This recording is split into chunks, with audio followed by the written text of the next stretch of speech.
अल्लाह जिसे जलील करना चाहता है उसके साथ क्या करता है, उसके दिमाग में डालता है कि मुसलमान को चिढ़ाना है तो तुम सुअर के साथ रहो। आप देखो, जो मुसलमानों से नफरत करते हैं वो सुअर के साथ रह रहे हैं, सुअर के साथ खाना खा रहे हैं, सुअर पाल रहे हैं।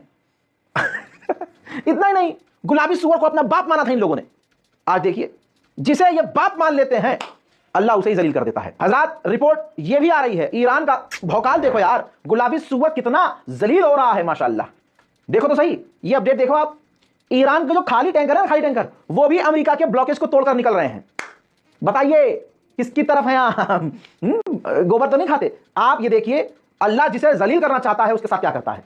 तो अब सीधा टकराव ईरान से इजिप्ट की फौज का होगा। वो बातें मैं यहां रोक रहा हूं, पहले एक और बड़ा अपडेट दे दूं। ये तस्वीर आपके सामने है, ध्यान से देखिए। यूएई के अंदर यानी दुबई के अंदर इजिप्ट ने अपनी हवाई फौज, एयरफोर्स तैनात कर दी है। हजरत, मोहम्मद बिन जायद जो प्रेसिडेंट हैं वो उन लोगों से मिले हैं, उन फौजियों से जो इजिप्ट के एयरफोर्स के पायलट हैं, ठीक है, एयरफोर्स के कमांडर्स हैं। यूएई और तमाम अरब देशों की खुद की कोई फौज तो है नहीं। बहरहाल ये अच्छी बात है कि इस मौके पर एक दूसरे का साथ देने के लिए वो तैयार हैं। बहरहाल अब सीधा मतलब यह है कि यूएई के अंदर अब जो हवाई फौज तैनात, एयरफोर्स तैनात हुई है वो इजिप्ट की हुई है। तो अब अगर आगे जंग बढ़ती है तो अब सीधा टकराव ईरान से इजिप्ट की फौज का होगा। अब मैं आपको ले चलता हूं हमलों पर। दोस्तों, जब ईरान के द्वारा जवाबी कार्रवाई की गई, अमेरिका के युद्धपोत पीछे हटे। वही बताऊं आपको, अमेरिका के तीनों युद्धपोत पीछे हट गए। जैसे ही ईरान के ऊपर हमले हुए, धमाके की आवाज आना शुरू हुई, अमेरिका को लगा कि इस बार ईरान ठंडा पड़ेगा। ईरान तो बाद में ईरान की आवाम उल्टा और सड़कों पर आ गई और पूरे जोश से प्रदर्शन करने लगी सड़कों पर। देखिए,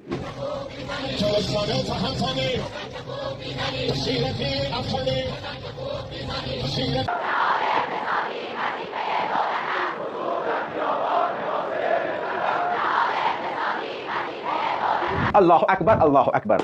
यह जोश पूरी दुनिया में सिर्फ ईरान के मुसलमानों में देखा जा सकता है। ऐसी स्थिति में, ऐसे में फिर गुलाबी सुअर ने जब देख लिया कि चारों तरफ से एक बार फिर से हम जलील हो गए, हमारे युद्धपोत को वहां से भागना पड़ा, पीछे हटना। भाई पीछे हट, जंग में पीछे हटना ही तो हार होती है। लेकिन गुलाबी सुअर है वो, उसे क्या मतलब, उसे तो अपनी हार को जीत में लिखकर पीठ के जरिए बताना है। ये देखिए, उसने जो है पूरा एक एसे लिख दिया और इस एसे के अंदर उसने लिखा कि हमारे 3 world class American destroyer just transited very successfully. आप पहली लाइन से इसकी हार समझिए। जो इसके 3 युद्धपोत यूएई से भागे हैं, ये वहां से भागने को, ईरान से बचकर निकलने को कह रहा है कि हम कामयाब हुए हैं, ये हमारी कामयाबी है।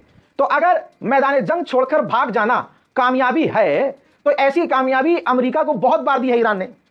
कहता है कि हमारे युद्धपोत जो पीछे हटे हैं वो हमारी कामयाबी है, उनका कोई नुकसान नहीं हुआ है, हमने ईरान का नुकसान किया है, हमारा कोई डैमेज नहीं हुआ है। हजरात हजरात हजरात, सीआईए, मूसाद और दुनिया भर की तमाम इंटेलिजेंस ने बोला है, अमेरिका, ब्रिटेन के तमाम अखबारों ने छापा है कि ईरान ने जो नुकसान जंग में अमेरिका का किया है, अमेरिका सिर्फ उसका कुछ % बता रहा है और अमेरिका को नुकसान इतना हुआ है कि अमेरिका कई साल पीछे चला गया है। ये तमाम चीजें हैं। लेकिन गुलाबी सुअर कहता है कि नहीं, ट्वीट में कह रहा नहीं, हमने ईरान का नुकसान किया, अभी जो हाल में हमले हुए हैं 2 घंटे 4 घंटे पहले, और हमारा युद्धपोत सही सलामत वापस आ गया। और सुनिए, अगले अपडेट में उसने कहा कि हमने तो ईरान को प्यार से टच किया है, लव टैप था। ट्रंप ने ईरान पर जो हमले करवाए हैं उसे लव टैप बताया है। हिंदी भाषा में समझिए, लव टैप मतलब हमने ईरान को प्यार से छुआ है। अब सोचिए, अगर इन्होंने ईरान को प्यार से छुआ और ईरान ने जो 40 दिन इनको कहां कहां छुआ था, और फिर ये रोककर सीजफायर करके भागे थे, तो सोचिए इनका प्यार से छूना अगर ऐसा है और अगर ईरान ने गुस्से में छू दिया इन्हें, तो इनका होगा क्या? भाई मैं बताऊंगा ना आपको असलियत। ईरान का नुकसान होगा तो बेझिझक बताऊंगा, अमेरिका का होगा तो मजा लेके बताऊंगा दोनों तरफ की। इजराइल का मीडिया क्या लिख रहा है, उम्मीद है कि आप लोग थोड़ा बहुत इंग्लिश पढ़ना जानते होंगे, नहीं तो स्क्रीनशॉट लेके चैट जीपीटी से कन्वर्ट करवा लेना, ट्रांसलेट करवा लेना। मैं बता रहा हूं आपको, इजराइल के मीडिया ने बताया दोनों तरफ से गोलीबारी हुई है। ईरान ने भी गोलीबारी की, अमेरिका ने भी गोलीबारी की, ईरान ने जवाबी कार्रवाई की, लेकिन ईरान ने बड़े हमले किए। अमेरिका की तरफ से यह छोटा हमला था, लेकिन जवाबी कार्रवाई ईरान की तरफ से बड़ी हुई। और अमेरिका के युद्धपोत पर इतने बड़े हमले ईरान ने किए कि स्ट्रेट ऑफ हॉर्मुज छोड़कर अमेरिका के युद्धपोत को भागना पड़ा। यह खुद इजराइल का अखबार है, उसकी कटिंग आपकी स्क्रीन पर है। ट्रंप कह रहा है कि हमारा नुकसान नहीं हुआ, इजराइल कह रहा है नुकसान हुआ है। अबे ट्रंप का बाप ही कह रहा है नुकसान हुआ है, तो अब क्या ही कहना। ईरान ने अपने स्टेट मीडिया के जरिए क्लियर किया कि हमारा कोई नुकसान नहीं हुआ है, हत्ता कि कोई डैमेज भी नहीं हुआ है, सब कुछ ठीक है। लेकिन ईरान उड़ता हुआ तीर लेने वालों को छोड़ता नहीं है।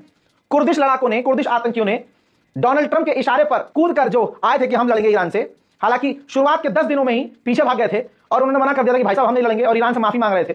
ईरान ने अभी तक उनको नहीं बख्शा। एक बार फिर से कुर्दिश संगठन के हेडक्वार्टर के ऊपर इराक में हमला हुआ और ये ईरान ने हमला किया है। देखिए,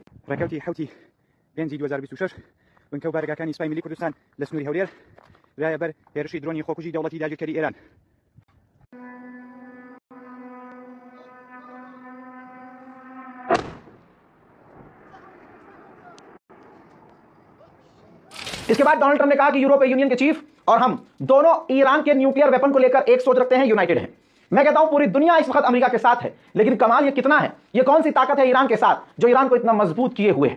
ईरान की सरकार नहीं गिर रही है, ईरान के लोग घुटने नहीं टेक रहे हैं, ईरान के लोग मरने को, ईरान के लोग कह रहे हैं जंग करो भाई, जो होगा देखा जाएगा। ये ईरान का जज्बा है।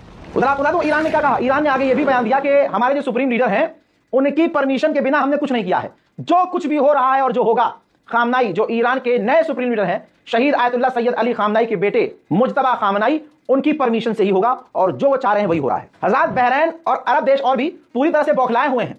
ईरान से लड़ नहीं सकते, ईरान को जवाब दे नहीं सकते, ईरान से जीत नहीं सकते, तो अपने ही बाल नोच रहे हैं। कैसे? बहरीन की सरकार ने अपने 3 मेंबर ऑफ पार्लियामेंट को पार्लियामेंट से, गवर्नमेंट से, ऑफिशियल पदों से निकाल दिया है। इल्जाम उन पर यह है कि वो ईरान का समर्थन कर रहे थे और कहा यह जा रहा है कि उनसे नागरिकता भी छीन सकता है बहरीन।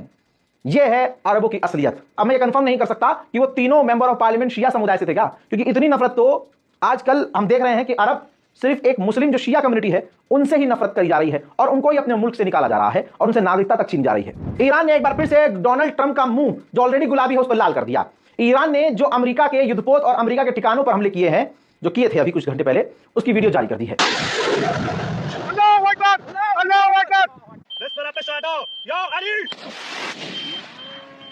अल्लाह अकबर।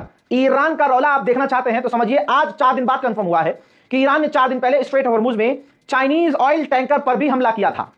ना चाइना ने इस पर कोई जवाब दिया है, ना ईरान ने कोई स्टेटमेंट दिया है। खबर आई है सामने बस। मेरे दोस्तों, अमेरिका ने ईरान को फिर से डेडलाइन दी है। कहा है कि डोनाल्ड ट्रंप चाइना से जब तक लौटे जवाब तैयार रखना, वरना दिक्कत होगी। हज़रात, आप देख रहे हैं इधर भी दिक्कत अगर हो रही है और इधर भी दिक्कत अगर हो गई है और इधर भी अगर दिक्कत हो रही है, दोनों तरफ दिक्कत तो ईरान अमेरिका को दे रहा है। ईरान को तो धमकाने वाली बातें बोलनी ही नहीं चाहिए। शुरू से अब तक देखा है कि ईरान से जहां धमकी भरे लहजे में बात की है, ईरान ने सामने वाले को पानी पिला के मारा है। अब IRGC ने कहा है कि स्ट्रेट ऑफ हॉर्मुज हमारे हाथ में रहेगा, विदेशी फौज जो इलाके में तैनात हो रही है वो इलाका छोड़ दें। आइए अब भारत की खबर सुनिए। भारत ने कहा है कि हमारे लगभग 10-11 जहाज आ चुके हैं स्ट्रेट ऑफ हॉर्मुज से और 13 जहाज अभी भी हमारे स्ट्रेट ऑफ हॉर्मुज में फंसे हुए हैं, जिसके लिए ईरान से बातचीत हमारी चल रही है। हज़रात, उधर ईरान ने रूल बना दिया है, ये देखिए, रूल लिखित में जारी कर दिया है कि जिसे भी स्ट्रेट ऑफ हॉर्मुज से गुजरना होगा उसे ये पूरा फॉर्म फिल करना होगा। ये PGSA एप्लीकेशन फॉर्म है, शिप इंफॉर्मेशन सारी यहां देनी पड़ेगी, सारे इसमें सवाल भरने होंगे, सवालों को जवाब देने होंगे, एप्लीकेशन सबमिट करनी होगी, फिर इंतजार करना होगा ईरान के अप्रूवल का। दोस्तों, अब दूसरी बार भी हमला करके ईरान को देख चुका है अमेरिका कि हाँ, ईरान बहुत बजाएगा, मक्खन लगा के लेगा। इस वजह से पुरानी टेक्निक पर आ गया है। ईरान पर पाबंदी लगाई दोबारा से अभी कुछ घंटे पहले, और इराक के ऑयल मिनिस्टर पर भी अमेरिका ने पाबंदी लगा दी, यह कहते हुए कि यह आदमी ईरान का साथ दे रहा है। अमेरिका के पूर्व सरकार बाइडेन सरकार का एक ऑफिशियल है, उसने साफ कह दिया है कि ईरान स्ट्रेट ऑफ हॉर्मुज कभी नहीं छोड़ेगा। IRGC के कमांडर ने ईरान के टीवी चैनल पर ऐलान करके कहा है कि हमने अभी तक जंग में जो भी मिसाइल इस्तेमाल की है हमारी अपनी, वो 10-10 साल पुरानी टेक्नोलॉजी है। नई टेक्नोलॉजी वाली मिसाइलों का तो हमने अभी इस्तेमाल ही नहीं किया है। उधर पॉप, आप जानते हैं, जो ईसाइयों के सबसे बड़े धर्मगुरु हैं, उनके साथ डोनाल्ड ट्रंप का खूब तगड़ा बवाल हुआ। सारी दुनिया ने देखा, पूरा ईसाई समुदाय डोनाल्ड ट्रंप के खिलाफ हो गया। ऐसे में लीपापोती करने के लिए ये देखिए, मार्को रूबियो जो अमेरिका के विदेश मंत्री हैं, ये पहुंचे हैं किससे मिलने, देख लो, पॉप से मिलने। क्यों? लीपापोती करनी होगी, मनाना होगा, पटाना होगा, समझाना होगा, मुंह बंद करवाना होगा। ईरान का जो सबसे बड़ा, मिडिल ईस्ट का सबसे बड़ा ऊंचा जो B1 ब्रिज था, जिसे अमेरिका ने जंग में उड़ा दिया था, ईरान ने उसको बनाना शुरू कर दिया है, लगभग काम चल रहा है।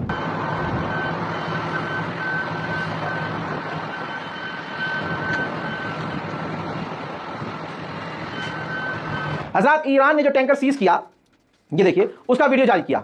सिर्फ टैंकर सीज नहीं किया, टैंकर सीज करने के बाद उसके अंदर सारी जांच पड़ताल करी, उस टैंकर को अपने इलाके, समुद्री इलाके में ले गया, और टैंकर के अंदर अगर आप देखेंगे, पहले तो चारों तरफ 360 डिग्री इसका वीडियो बनाया IRGC ने, और टैंकर के अंदर घुसने के बाद, जिसपे देखेंगे ध्यान से, तो अंदर ईरान ने क्या किया, अंदर घुसने के बाद टैंकर में खामनाई की तस्वीर लगा दी। ईरान के सुप्रीम लीडर जो अभी हैं और जो शहीद आयतुल्लाह सैयद अली खामनाई हैं, उनकी तस्वीर ईरान ने टैंकर के अंदर लगा दी। पर्शियन गल्फ में 1,500 अभी भी जहाज, टैंकर फंसे हुए हैं। उन 1,500 टोटल जहाजों में लगभग 20,000 क्रू मेंबर फंसे हुए हैं। इंटरनेशनल मरीन टाइम ऑर्गेनाइजेशन के समझ ले हेड ने कहा है बिल्कुल क्लियर कि अब यह क्लियर हो गया है देखकर कि स्ट्रेट ऑफ हॉर्मुज से निकलना, ईरान से कोऑर्डिनेट किए बिना स्ट्रेट ऑफ हॉर्मुज से निकलना खतरे से खाली नहीं है। उधर बहरीन फड़फड़ा रहा है, बहुत ज्यादा फड़फड़ा रहा है, और बहरीन सबसे ज्यादा शिया सुन्नी कर रहा है। अगर कंट्री लेवल की बात करें, इतना सऊदी अरब भी नहीं करेगा जितना बहरीन कर रहा है। बहरीन यूएन के अंदर ईरान के खिलाफ रेजोल्यूशन लाने वाला है, पहले भी लाया था, चाइना और रशिया ने फेल करवा दिया था। एक बार फिर से ईरान के खिलाफ बहरीन यूएन के अंदर रेजोल्यूशन लाने की तैयारी कर रहा है, जिसे एक बार फिर से रशिया और चाइना